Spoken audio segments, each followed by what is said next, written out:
The Assassin.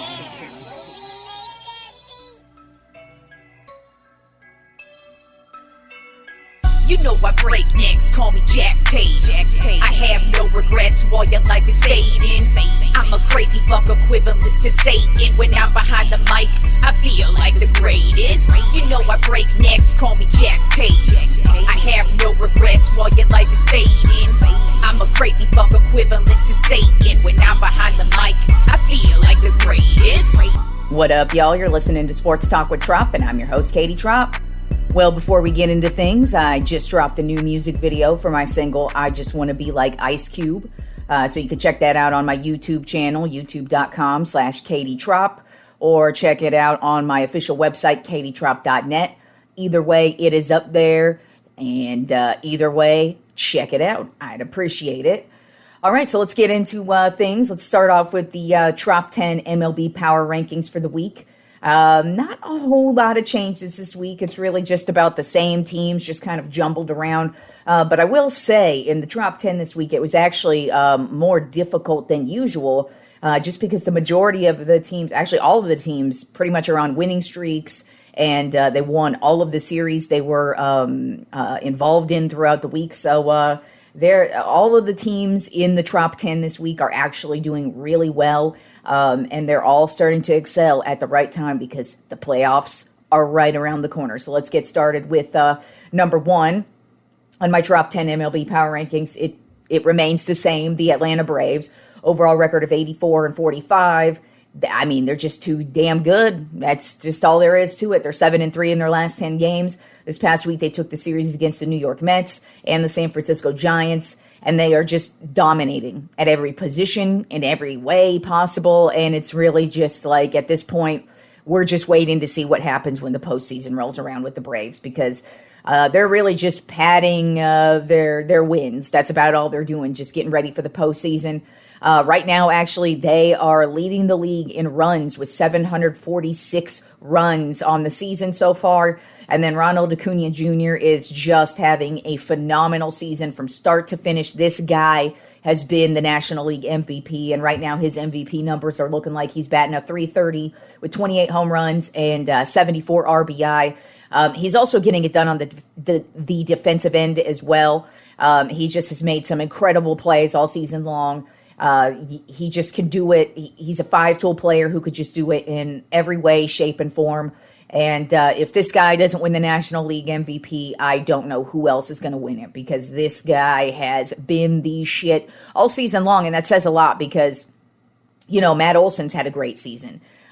Michael Harris has had a great season. And then, of course, Spencer Strider. When you turn to the pitchers, it's like this team is just stacked from top to bottom. And to stand out among all these stars like Acuna has, it just says a lot.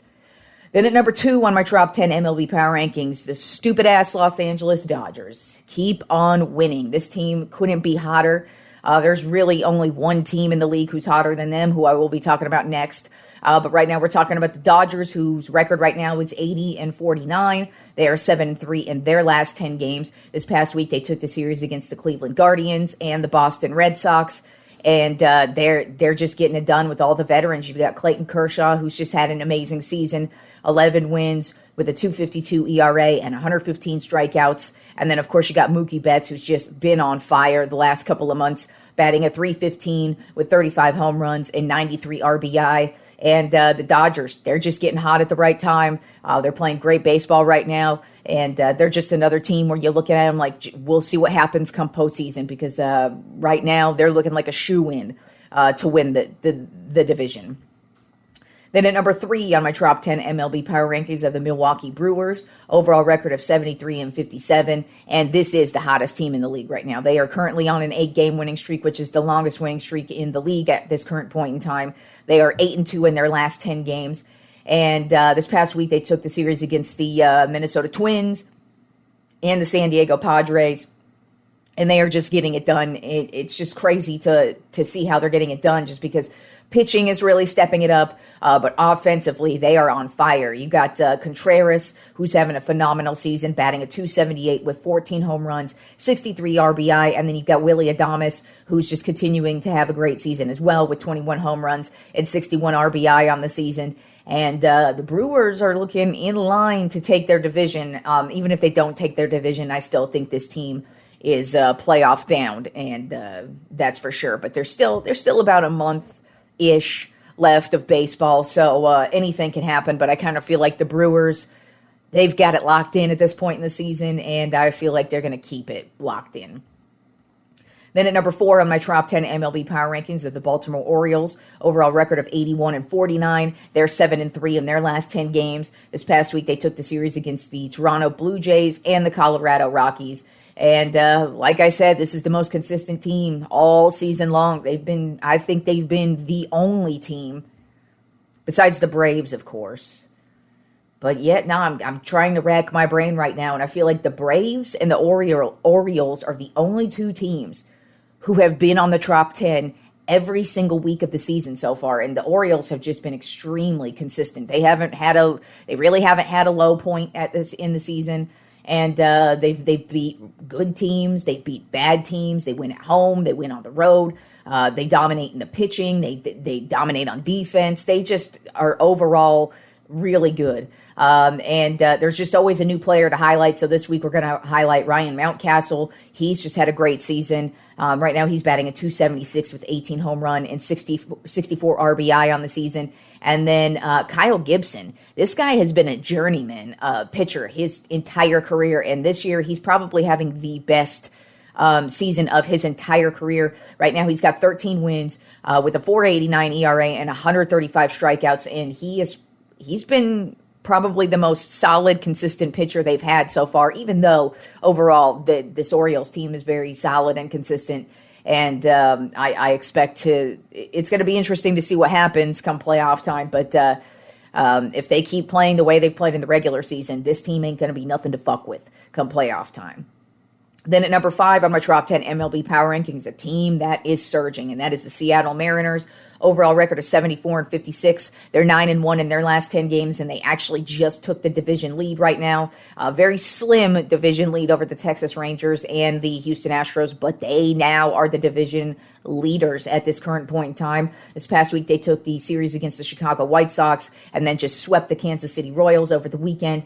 And I mean, even though they're getting it done offensively, this team has a stacked starting pitching lineup. You've got Logan Gilbert, who has just come out of nowhere. He's having a great season with 12 wins and a .366 ERA and 153 strikeouts. And then you have Luis Castillo, who is just he's been their most dominant pitcher from the jump.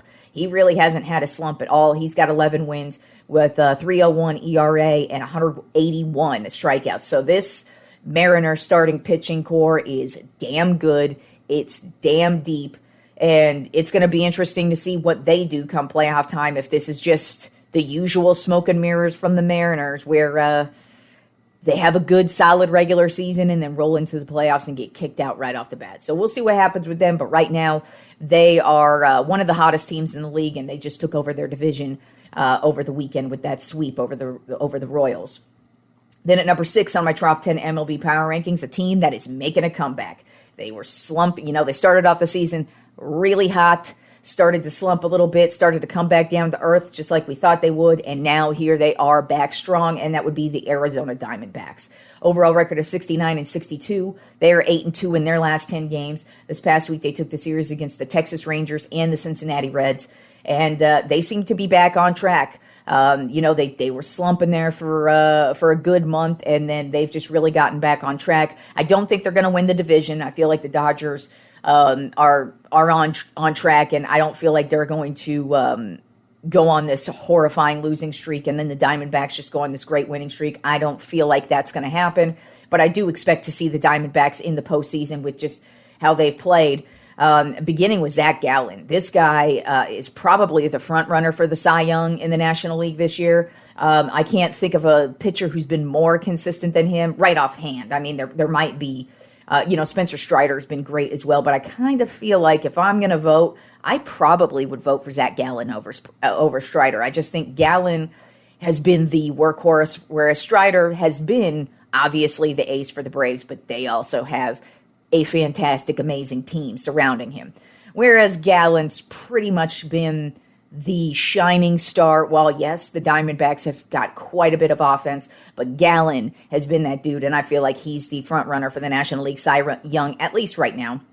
He's got 14 wins on the season with a 3.11 ERA and 179 strikeouts. And then offensively, this team's really getting it going as well. You've got Ketel Marte, who's been having a resurgent season. Right now, he's batting at .274 with 21 home runs and 68 RBI. And this team's just getting it done. So we'll see what they've got. Like I said, I expect them to make the playoffs with a wild card spot. I kind of feel like they're going to be the top wild card team at this point.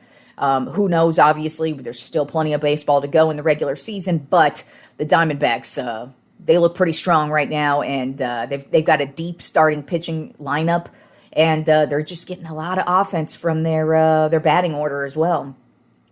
Then at number 7 on my Tropp 10 MLB Power Rankings, the Tampa Bay Rays, overall record of 80-52. They are 8-2 in their last 10 games. This past week, they took the series against the Colorado Rockies and the New York Yankees, and they just continue to keep on winning. Even though they've had this dark cloud hanging over them, with the injuries, and then of course the shit that's going on with Wander Franco, but they still keep it going. And even though they lost their ace for the season, Zach Eflin has really stepped it up in his absence, and he's got 13 wins on the season with the 3.55 ERA and 147 strikeouts. So Zach Eflin's really stepping it up, and he's become basically the shining star of this starting pitching lineup. I don't know how much longer it's going to last, but the dude's looking really solid right now.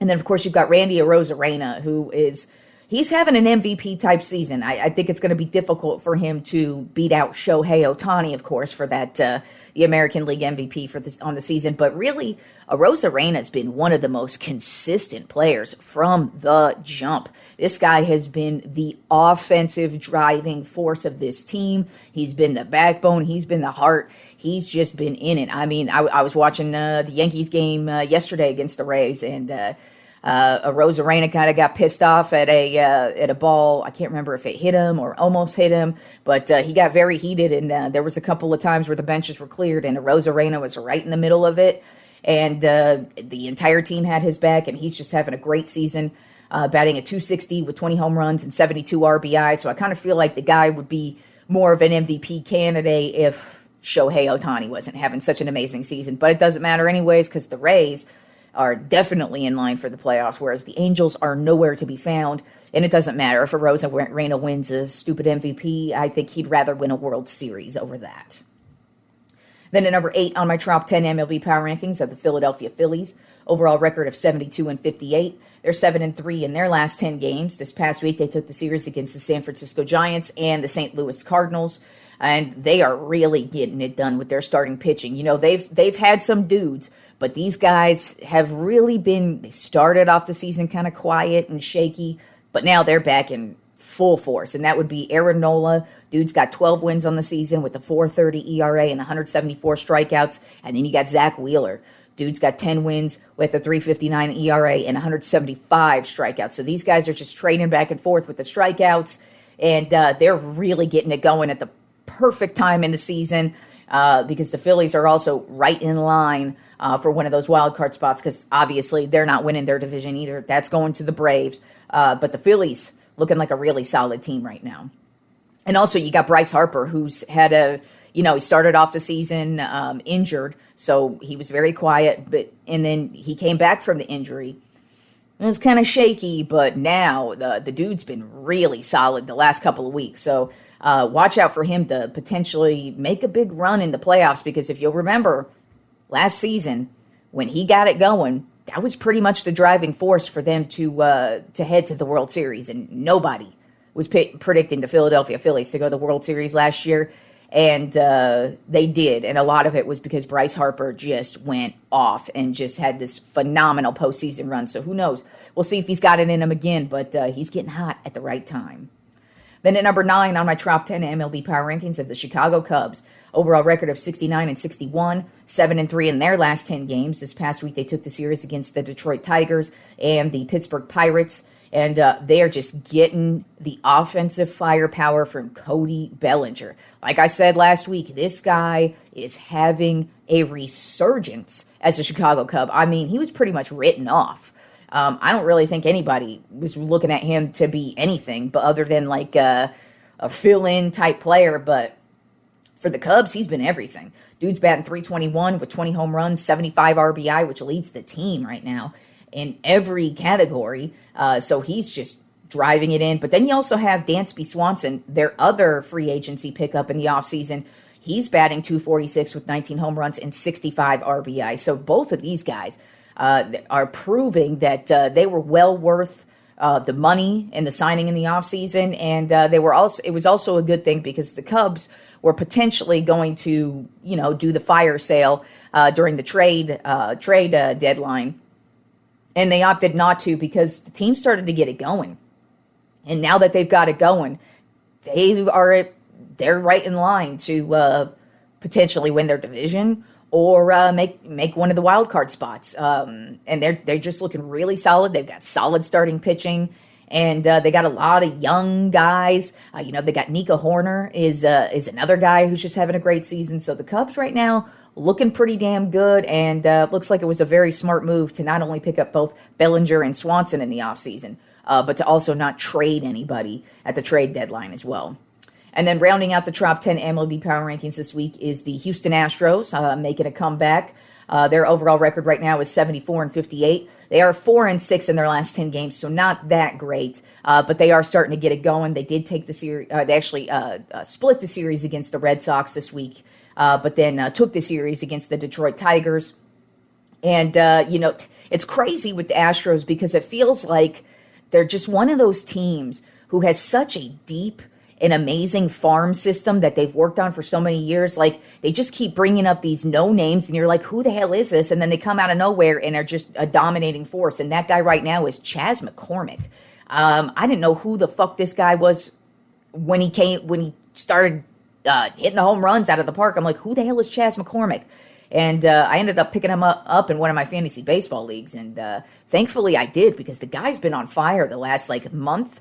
He's been a huge driving force for this team. And they didn't really need more offense. As if the Astros needed more standout good players, they got Chas McCormick, who comes up. He's batting a .283 with 19 home runs and 58 RBI on the season.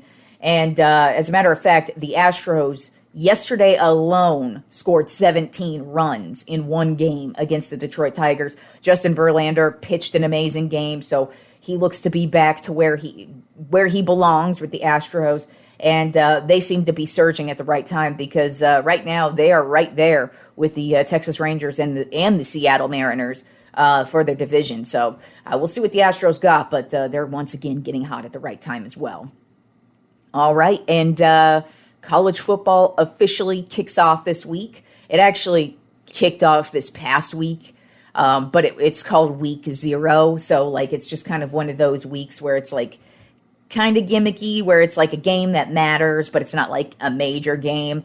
For example, Notre Dame played over the weekend. Who'd they play? Army or Navy? I can't recall which one they played, but they played one of those two. And they actually played them in Ireland. And it actually wound up being an extremely popular event over in Ireland. One of the biggest sporting events they've ever had in the country, which is just crazy to hear. Just for a game like that. I mean, it's obviously Notre Dame, big name. But so they ended up having a huge game over the weekend.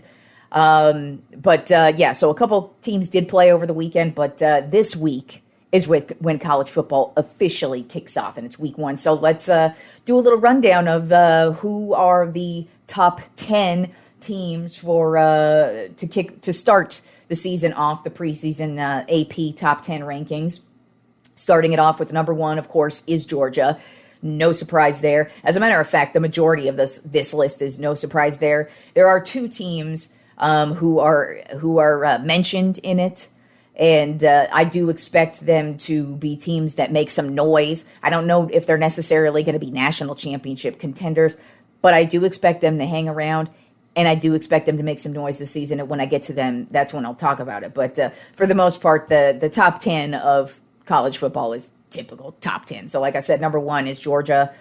Duh. Number 2 is Michigan. Duh. Number 3 is Ohio State. Duh. Number 4 is Alabama. Duh. Number 5 is LSU. Duh. And then so we've got number 6 is USC.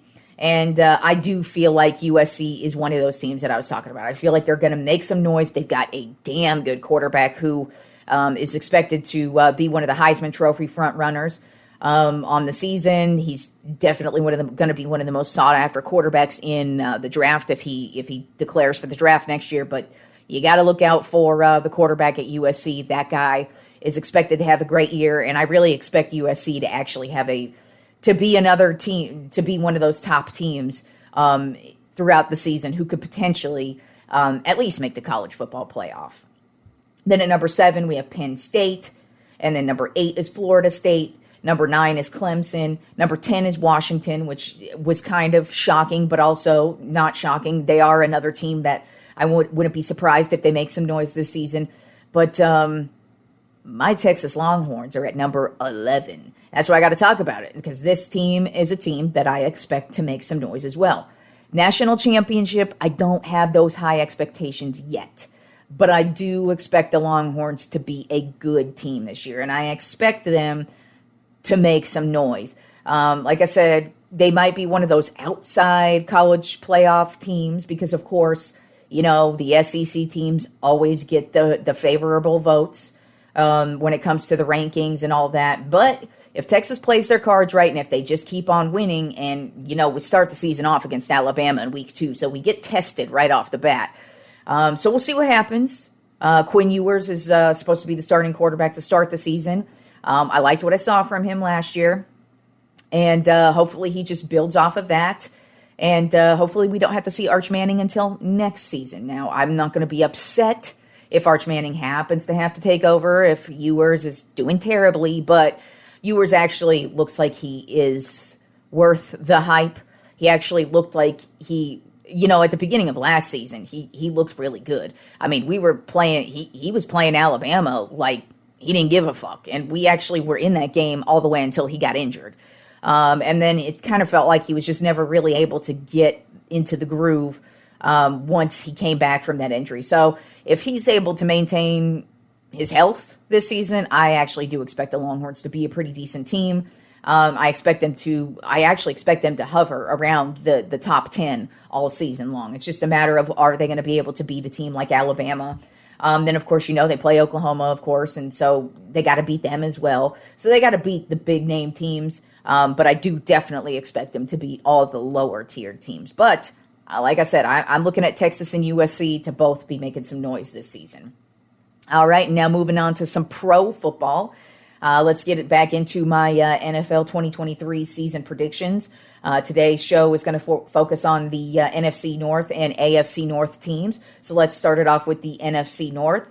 And the team that I believe is going to win the NFC North this year, because, of course, the North is looking completely different. With Aaron Rodgers traded away from the Green Bay Packers, in my opinion, this division is up for grabs, really, for any team. I could see any one of these 4 teams, actually I could see 3 of these teams potentially winning the division. I don't think the Packers are going to be a good team. I'm just going to say that right off the bat. We haven't got to them yet, but I don't think they're going to be a good team. But I feel like the other 3, depending on how things play out, any one of them could really take this division. But who do I think is going to take this division? I feel like the Minnesota Vikings are going to take this division. I think they're going to be about the same as they were last year. I think they're going to be a 12-5 team. They did move on from Dalvin Cook in the offseason, and now it's going to be Alex Madison. He's going to be the starting running back. And he had a lot of promise. Every time he stepped in and stepped up for Dalvin Cook, he's been the dude. So I'm not really surprised that they moved on from Cook, because, Cook was just completely injury prone. He was always in and out of the roster regularly, basically since his career began. So moving on, not really that big of a deal. I think Madison's going to fit right in and just take over right where Dalvin Cook left off. And then, of course, you've got Justin Jefferson, who I just think is going to look even better than he was last year, which says a lot because he had one of the greatest seasons a wide receiver can have. And then I just feel like offensively, the Vikings are solid. Their biggest question, I feel like, is on defense, but I feel like since this division is not really that stacked, I think they're a team that they're very cohesive with each other. I feel like they're just going to build off of what they did last season, and I think they're going to take this division pretty easily. Then at number 2, I feel like it's going to finish in second place in the NFC North is the Chicago Bears. I think they're going to go 9-8 on the season, so I think they're going to improve, but not be that great. Because they still have a very questionable offensive line. I do like that they added a shit ton of wide receiver weapons for Justin Fields because that's what they have to do. They do need offensive line help, but getting him weapons I feel like is just as valuable because I feel like Fields can get away with running around a lot for a couple more seasons until he starts really getting injured. Obviously, you can't always do it, but he's got that weapon of just running around, and so he's great at that. And so with this improved wide receiver core, you've got DJ Moore, you've got Chase Claypool, you've got Mooney, and then, of course, you've got the tight end Cole Kmet. So I just feel like offensively, he's got a lot of weapons, and I feel like they will make some noise and get a few good wins.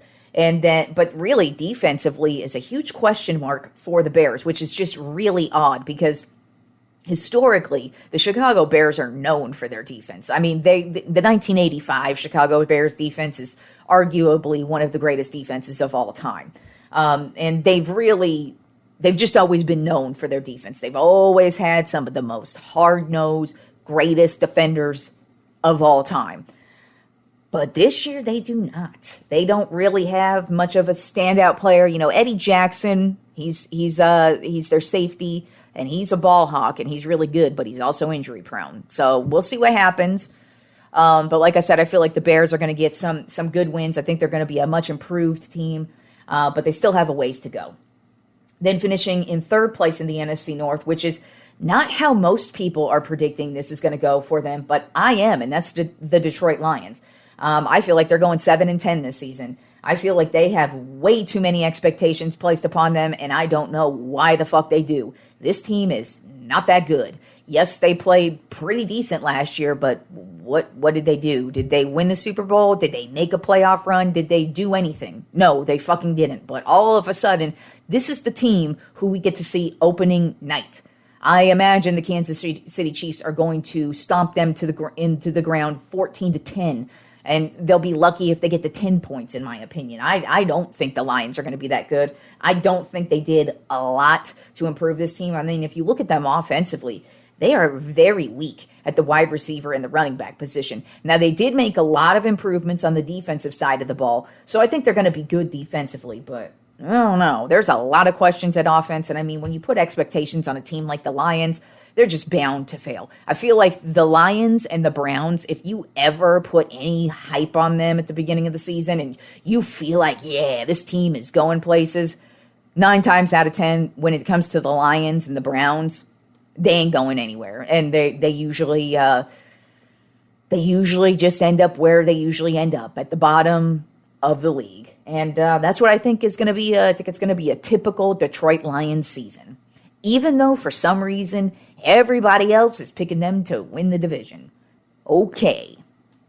And then rounding out the NFC North, I have the Green Bay Packers, finishing the season with a 2-15 record. Yes, I feel like the Green Bay Packers are going to be one of the worst teams in this entire season. And the reason why is because I think Jordan Love sucks. From what I've seen from this dude, there is nothing to brag about. He's a decent quarterback, and people were hyping him up for the preseason. Like, oh my God, he played so great in this preseason game. And it's like, dude, it's preseason. Calm your tits, okay? It's just preseason. He didn't do shit. And, I mean, really, if he was that good, the Packers would have moved on from Aaron Rodgers a long-ass time ago, and they did not. So I actually expect the Packers to be one of the worst teams this season, and would not be shocked if they end up with the number 1 pick in the draft this year. So maybe that's what Packers fans have to look forward to this year. But getting rid of Aaron Rodgers, that's how much I think he mattered to that team. And then also, they got rid of Devontae Adams 2 seasons ago. So you got rid of like 2 of your biggest players. They did keep Jones, who is an excellent running back, but good luck this season, dude. Good luck, because you are their shining star. I'm expecting nothing from the Packers this year. Moving on to the AFC North. And the team that I believe is going to win that division is the Cincinnati Bengals. I think they're going to finish with a 12-5 record, and I think they're just going to continue to excel and be one of the top teams in the AFC. Would not be surprised to see them in the AFC Championship game. Would not be surprised to see them in the Super Bowl or even win the Super Bowl. I mean, yes, Joe Burrow is injured right now, but he's expected to start the season off as a starting quarterback, so I don't think there's any issues there. I just feel like this team is just back to business. I feel like they got even better in the offseason, and if they maintain their health, I feel like this team is not only going to win their division, but would not be surprised if they won the Super Bowl. Then I feel like the Baltimore Ravens are going to finish in second place in the AFC North with a 10-7 record. Now that Lamar Jackson has officially signed on as one of the top paid quarterbacks in the league, it is now time for him to put up or shut up. It is time for him to step it up. It is time for him to stop getting injured, and it is time for him to win in the postseason. Don't get me wrong, I'm a big Lamar Jackson fan. I love that dude. I've loved watching that dude. But now we're at the point in his career where it is. If you need to start winning in the postseason. That this is what happens to every great player. You could start your career off the first 3 to 5 years. It's cool. It's cool. You can cruise along. You can have shitty seasons. But then once you hit that 5-year mark, especially if you're one of the top paid guys in the league, we need to see something from you. Don't care who you play for. Don't care who you are. Better step it up, Lamar Jackson. And, I'm sure he knows that. I don't think he's shying away from it, but that's just my thing, is that this dude needs to be the force. He's been injured the last couple of seasons, but he needs to get back to that MVP form. Now, they did pick up OBJ in the offseason, so that's a nice, solid weapon for Jackson if OBJ stays healthy, and that's always a big if with him. But when he's on the field, he's a big playmaker, and I think he's going to make a difference for them offensively.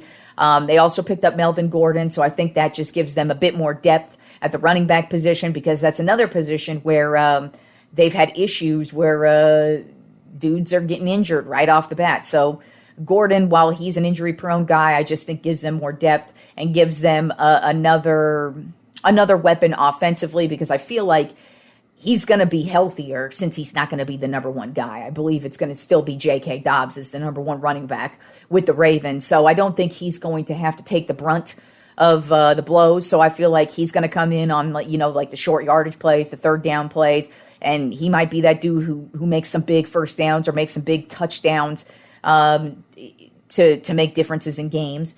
But overall, I think the Ravens are going to be the Ravens. I think they're going to be solid defensively, and I think they're going to be overall a good competitive team all season long. Then I think the Pittsburgh Steelers are going to finish in third place in the AFC North at 9-8. Just in my opinion, yes, defensively, the Steelers are stacked. Offensively, it is questions galore. You don't know. You can't trust one of those dudes with anything. They haven't proven shit. So until they prove something, I don't really believe the Steelers are going to be that good of a team this year. I think they have a lot of growing pains when it comes to the offensive side of things.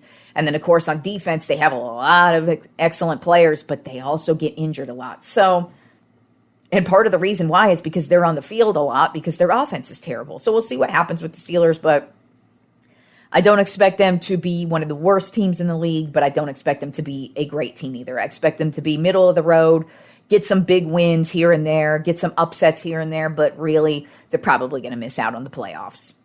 And then rounding out the AFC North, I have the Cleveland Browns. I have them finishing 7-10 on the season. I just don't see anything great about them. I mean, this is going to be Deshaun Watson's first entire year with them, so we'll see how that goes. So far, he really hasn't been impressive since he came back last year, but who knows? Now that he had an entire offseason under his belt and he's learning the playbook and getting to know all the players on the roster, he might play better, but I don't really have faith that he's going to be back to where he used to be. And just overall, the Browns are the Browns. And until they do something for me to believe in them, I can't believe in them. And like I said, I feel like the Bengals and the Ravens are a much better team than them. So I have no expectations for the Browns this year. Just like I don't have any expectations for the Detroit Lions this year. But who knows? They're just predictions, and anything can happen because that's why they play the game. But anyways, those are my predictions on the NFC and AFC North teams. And so on Friday's show, I will do the NFC and AFC South teams. And then next Monday, I will be making my playoff and Super Bowl predictions. And then we'll be talking real live football next week. We will be talking real live games. It's almost there. So college football kicks off this weekend, but pro football kicks off next weekend. So it is getting closer to kickoff, and you can smell it. And it smells great. Love this time of year. So enjoy the rest of the week of sports, and I will talk to you fools on Friday.